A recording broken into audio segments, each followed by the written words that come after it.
at you in the first 48 hours. Give me 2 days and I'm gonna knock it down for you. That shit banging like a motherfucker, boy. You did that. That's a heater. That's a rock. Coming back at you. Welcome to Nappy Boy Entertainment. I am T-Pain and I'll be taking care of you this Friday with a brand new single from myself featuring the big Snoop Dogg. It's called That's How We Ballin', and guess what? The sound is already available exclusively on TikTok. You can use it right now. Do all your posts, run all your videos, do anything you want, because I myself have a lot of time on my hands right now. I'm going to be reposting, I'm going to be stitching, I'm going to be doing all kinds of stuff. So make sure I see it, make sure you tag me and Snoop Dogg, and let's get this thing going. You know why? Because that's how we ball. This Friday, let's do it. Hey, you know what it is? Let's jump right into it. Chilliwack artist. He teams up with T-Pain and Snoop Dogg. You know, the Chilliwack artist known as Pencil Fingers has created the artwork for a track about to be released by rappers and T-Pain and, you know, Snoop Dogg. Now, a Chilliwack artist was tapped for the cover of a new track by rappers T-Pain and Snoop Dogg. That's How We Ballin' gets it official release this weekend. Now, but local artist Davis Graham, known better as Pencil Fingers, already has his hands on it. Now, Graham is a muralist, and he's the art director. He's a tattoo artist. He's a graphic designer and more. And he has created work for numerous musicians throughout his career, including T-Pain. He has been busy promoting the song on his social media channels, driving around bumping an unreleased T-Pain and Snoop Dogg track today. I had to pinch myself. This one is definitely a bucket list gig. He posted to Facebook along with the video clip by Snoop Dogg, you know, warning about the profanity included. But that's how we ballin'. You know, he drops very soon, and he can't wait for you to see the cover I made. Now, T-Pain has said on his track that in his TikTok page and said the full song and video would be released Friday on November 10th. Now, he said, you know, a preview of my new song, That's How We Ballin' with Snoop Dogg, is available now exclusively on TikTok. You know, and so I'm showing you that video from above right there. And right there, that is all some recent news with Snoop Dogg. But another thing even about Snoop Dogg and his son right now, Snoop Dogg and his son are launching the Death Row games. Snoop Dogg and his son, Cordell Brodus, are officially launching Death Row games. You know, according to reports, the new arm of Death Row Records will focus on giving minority creators and artists a platform to develop and publish for Fortnite using the game's Unreal editor. Now, we've been creating games and more of them has been published. Anything on a huge scale, but on a very amateur level. Now, Brodus told Afrotech, we've been around games for the last 5 to 6 years. And Snoop, he's done mobile games, a few of them in the past 5 to 6 years, and apps and stuff like that. So we've always had the mindset of building it on our own. And he added, we felt like let's really put resources into building Death Row games and making a home for diverse creators in the gaming ecosystem and be a part of the narrative. Now, the storytelling of what the next game should be looking like, and I keep saying, show representation of the culture in these sectors versus just being the talent.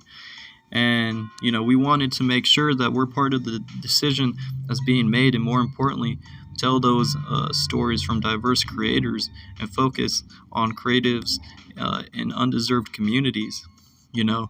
Now, this 26-year-old also opened up about working closely with his father. You know, he thinks it's dope for a father and son to be working together for one.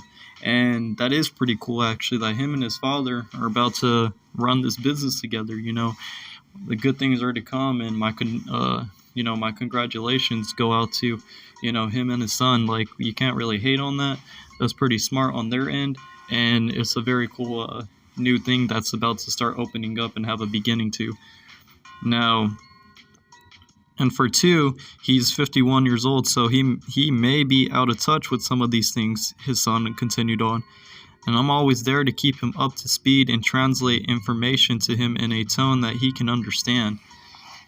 And I think that's more important he's building that fatherly son connection with his own father, and he always keeps him up onto the times. He doesn't keep him slacking or not knowing things, and that's pretty cool right there. That's good on Brodus, on him. He's being a good son to his father. But just as much as I'm giving him game, he's giving me the keys to make these decisions with a IP as big as his. Now, Brodus also revealed that he's been hired by the estate of Tupac Shakur, amongst others, to do work. Now, I'm just going with my gut and checking the pulse of the culture, but he shared it's just dope to see that we both can empower each other on new information, and he can empower me on just giving me access to all these resources and his IP. And even elsewhere in the gaming section, there's going to be a potential release of even GTA 6, which is just right there some pretty big news. That right there is just extremely huge news. But then you even got Snoop Dogg announcing that he's going to do a Death Row Summer compilation. Snoop Dogg on Tuesday evening announced an upcoming compilation album dubbed a Death Row Summer. Now, under his Death Row Records label, though he did not disclose, further details on the project, he did release the lead single off the record, Touch Away, featuring October in London. Now, about to drop this Death Row Summer album, he said in a video posted on his Instagram, Death Row Summer new single just dropped last night. Check it out. We've been in the metaverse. Now we back in the universe. And right there, that's just even some more recent news, even with Snoop Dogg, going on saying that Snoop did not provide a release date for the project, though he did confirm that it is coming soon. The album will arrive as the second record from Death Row this year, following Snoop's acquisition in February. The top shelf rapper, who released a sizable portion of his discography via the label, including Doggy Style and Murder Was the Case soundtrack, has said that he is thrilled to be back at the imprint, and that it feels good to have ownership of the label I was a part of at the beginning of my career. As one of the founding members, he said in a statement, "Now listen to Touch Away from Snoop Dogg in October, London, just to check it out." And then in more music news, Apple Music has launched a concert live stream series that will kick off with Harry Styles. But all this right here is just some recent news. Hit that like and subscribe. Let me know where you're all from. Keep up to date. Stay tuned. In Las Vegas, in connection with a robbery charge in California, and for having a suspended license. Now, according to Los Angeles District Attorney's Office, Knight and comedian Cat Williams were suspects in a Beverly Hills robbery in which they allegedly stole a camera from a paparazzi. Now, the photographer suffered minor injuries, but Knight and Williams were charged with one count of second-degree robbery and was taken into custody on $500,000 bail. While in jail, Knight experienced chest pain, dizziness, and fell. He was hospitalized for a blood clot located in his lung. Attributed to the August 2014 incident, he ultimately posted bail on. Now, Suge Knight was arrested for his involvement in a fatal hit-and-run incident and suspicion of murder. And so that's where we're all at now with everything of Tupac and Keith and, Akon and the things that are coming to light. But you guys let me know what you think in the comments below. Hit that like and subscribe.